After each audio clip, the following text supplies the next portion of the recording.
I'm going to go through my spoiler talk review for Spider-Man Far From Home. Yep, spoilers all the way through this video, guys. Make sure you've checked out the film first. I've got a spoiler-free review, so you click the link above my head, you can be taken straight to that, and it'll give you an overall with a star rating for this movie as well. But in this video, it's spoilers all the way through. Before we begin, make sure that you like and comment down below, subscribe and ring the bell to be notified when I do videos. I do a video every single Wednesday, so keep a lookout for those. Also look to the end of this video as well to find out you can save 15% on some awesome clothing. The Stark glasses, the bath thing from Civil War. The fact that that's actually a real integral part to this, I thought it would just be a nice little thing that they give, that that Stark gave to him.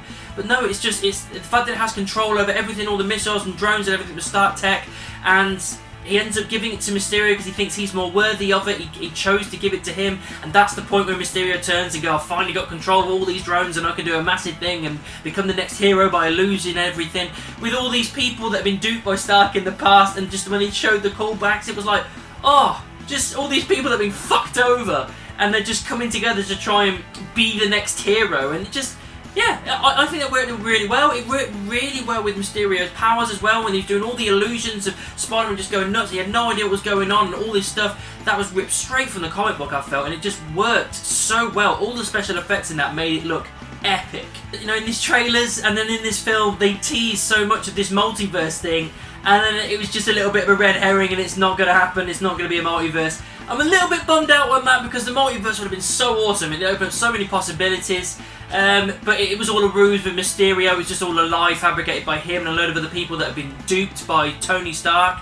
So it's another Tony Stark hating person like the Vulture was. So I like that, how they're kind of building around that kind of thing together. I like... I knew Mysterio was going to turn. He was being a good guy through the first half, and the second half is like, no, actually I've fooled everyone. It's all like illusion tech with all the drones and everything. And I like that. I thought that was really fun.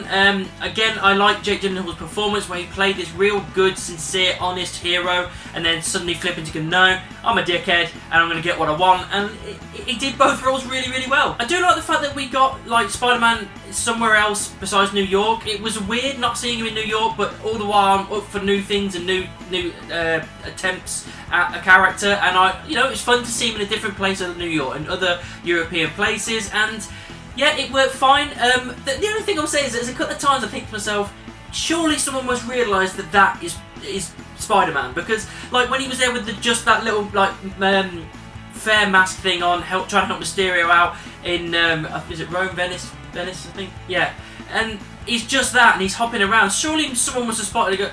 That's clearly Peter Parker because I saw him wearing those clothes a minute ago. And then again, when they have sorted out killing the Multi-Man and they're having a drink together in the pub just before he hands over Stark's glasses, I think to myself, surely with his mask off, there must be someone here that notices that is Peter Parker, maybe? I could be wrong, I don't know. Just a couple of other thoughts to myself, maybe keep your mask on? One of the nitpicks that I mentioned in my spoiler-free review is the fact that MJ now knows that he's Spider-Man. It was okay with May finding out in the last one, and it worked quite well in this, where she's kind of helping him out at the start with like fundraisers and stuff, and that all worked fine. But I'm kind of annoyed that she found out in this one when they're not fully together. I wanted it to be a nice big surprise where they've been together a while and everything, he saved her a few times, blah blah blah, and then she finds out somehow. I'd love that massive reveal, that utter shot. I know they did it in Spider-Man 2 in the old, the original trilogy, but that was an amazing moment when she found that out, so I would have loved them to do a version of that. So I'm kind of annoyed where she kind of just figured it out. I know she's smart, but I just kind of wanted a bit more of an amazing moment of her figuring out, oh my god, my boyfriend is Spider-Man, you know what I mean? If we didn't get that, I was a little bit annoying. One thing that was absolutely amazing that they did in this film was they definitely spoke about Endgame, about the fact that the snap brought everybody back from 5 years ago. Certain people have grown up, some people aren't. And they did it right at the start of the movie where they said, well, there's certain people that had to come back and sit their SATs again, and then you've got other people that pop back and like, oh, someone else is living in their flat and stuff, which is what happened to May. And I love the fact that they definitely owned that and said, well, these are the problems we're going to have to deal with now that we've brought people back from 5 years ago. And it was great. They did it really well. They plenty of points through this film. They made it go, well, this is the reason it happened. All this, it was done very, very well. Even down to the fact of like Flash trying to drink, he thinks he's 21, and then being bailed out by MJ. There's not 21. He came back from the blip, which is what they called it. that was fun. So the multiverse isn't a thing. It sucks because I would have loved it, but it isn't a thing, and all these elementals are all fake, which I assume that might be the case because obviously I knew Mysterio would clearly turn, and yet it was all fake. He orchestrated it with all these people, and they did a massive one in London, and yeah, great. I mean, I can't really deny that that was a fun way to do things, and it was good to tie everything in, all with these other characters being duped by Stark in some way.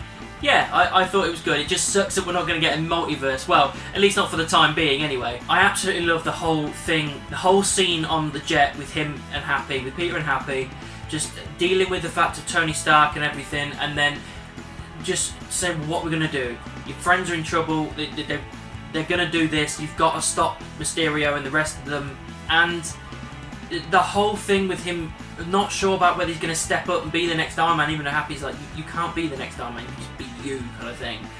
And then playing around with the suits and playing all this kind of stuff and putting it all together made it feel like the first Iron Man where he was putting his suit together. And then just the cherry on the cake where he goes, you sort the suit, I'll sort the music, he hits it and Back in Black comes on. Even though he went, oh, I love Led Zeppelin, that was funny, but that amazing callback to the very first scene of the first film, Iron Man, when Back in Black's the first track you hear, having that track on there with him kind of making it feel like he is stepping up to be that next person, building the suit, that whole scene was brilliant. Really well done by the actors and just the writing, it was great. Final battle itself, good, solid. It was in London as well, which, you know, is always great for me because obviously being from the UK and everything, it's all good to see somewhere that you've been or you're a part of because it's on your country. I love the whole final battle. There's Peter going in with his new suit and just like it's all fake and everything, just getting through, webbing up all the fucking drones and destroying the entire illusion. All the while you got Beck on the bridge and everything, just trying to sort stuff and trying to, you know, keep up the thing and then just trying to take down Spider-Man. Everything about that final battle was great and it was fine, and it was all building towards his Spidey sense thing, which he's built through the film, and he's finally getting to grips with Spidey sense, and that's how he stops Beck. When he tries to shoot him, he stops him. And I like how they're building that up and he's getting to grips with using that. The only problem I had was that fact that Quentin Beck dies at the end of this, and I didn't want that. I wanted them to build towards the Sinister Six and hopefully have Mysterio be one of those. I'm pretty sure they will build to the Sinister Six because you've still got Vulture alive, you've still got the Scorpion guy alive, so I thought that was what they were doing, but they killed Mysterio in this, and I just didn't like that. I didn't want the one and done with this character because Jake Gyllenhaal was great, the character's awesome, and I wanted more out of it. So it's a shame that he died, to be honest. That's the only thing I take away from the final battle of the filming, really, overall, is that I wanted more out of Mysterio and we didn't get that. The final moments as well with him swinging through the city with MJ, all awesome, all great, and I'm glad that they're in that full-on relationship now, and just that going forward, it brings a smile to my face. The end credits scenes, both of them were great, really good, because most of the time you get one good one and one funny one, or just, you know, kind of disappointing one, or whatever it is, but both of these were solid. My first one, oh, it's definitely my favourite. It's one of the best end credit scenes I've ever seen in my life. I never expected this in a million years to happen. I never expected this. They're coming down from swinging out of the city, and then they put up on the big screen and everything. Quentin Beck filmed something just beforehand, and he's faked it to make it look like Spider-Man tried to kill people just before he died. So it's making it look like Spider-Man's a menace, and they go, oh, we're going to go straight over to the correspondent in the dailybugle.net. I was like, oh, brilliant, Daily Bugle. That is J. Jonah Jameson. I was like, yes, oh, who are we going to see? Who's it going to be? And it ends up being J.K. Simmons. Just amazing. I mean, all this time we've been building up and people have been talking constantly like the one person you would recast in a role is J.K. Simmons as Jameson, and the fact that they actually did it. They actually went, do you want to be him again? And he went, yes, and they put him on there, and being epic as awesome always, because he's so good in that role. There's no one that can fill it better. Just being awesome, saying that Spider-Man's a menace, blah blah blah, and it was just, I was like, my mouth was wide open going, that is what an end credit scene should be. Perfect. I absolutely loved it. And it's the fact that as well that they outed Spider-Man's name. Everyone knows who Spider-Man is right at the end. His real name's Peter Parker, and he's like, oh fuck. Just, I don't know how they're going to go forward with that, but I'm looking forward to seeing what they do. The last scene as well was not one that I expected, but one that is pushing towards a new direction in the Marvel Universe. The Skrulls were Nick Fury and Maria Hill the whole time, Talos and his other half. They were them the entire time. They rang up Nick Fury and said, I think you need to come back because this is what happened, blah, blah, blah. and then you see Nick Fury look like he's on a beach, and then it's just a hologram, and he's there in a massive spaceship full of loads of Skrull army people, and then he just walks out and you just see it open, he's in space, a massive ship. And I'm just looking forward to seeing what they're doing. Is he building up a new, like a space shield or a space Avengers with Captain Marvel and the Skrulls and everything? I don't know how they're going to work it, but there's so much potential there for, like, I don't know what they're going to do. Is it something more galactic with space and everything? If maybe he's thought, the world is saved now, we no longer need S.H.I.E.L.D., so I'm going to look to building my new S.H.I.E.L.D. for the galaxy, for the universe, rather than just the world. And that looks like potentially that's what's going to happen. It just didn't expect it at all. If you haven't seen Captain Marvel, you're probably not going to get it as much, but it was a great end credit scene with so many possibilities, and it opens up doors to great possibilities. Overall, guys, Spider-Man Far From Home was a great film. It did everything it needed to do. It gave me some things I didn't expect. Yes, there were a couple of nitpicks and everything. I'm kind of bummed out that we don't get any more Mysterio. It's a shame. But I'm looking forward to seeing what they do in the future. I'm looking forward to what they do with this whole Skrull thing. I'm so happy that J.K. Simmons is back as Jameson. That I'm so looking forward to seeing him and Peter Parker. Like, the chemistry, oh god, I can't wait for that. I'm so excited. Everything about this film was fun. Yes, there were problems, but it wasn't a bad film. It was a good, solid film with great end credit scenes as well. And I'm looking forward to the future. It gives me so much hope to seeing what they're going to be doing now that we've got big characters like Cap and Iron Man and everything all done and dusted and out of the way.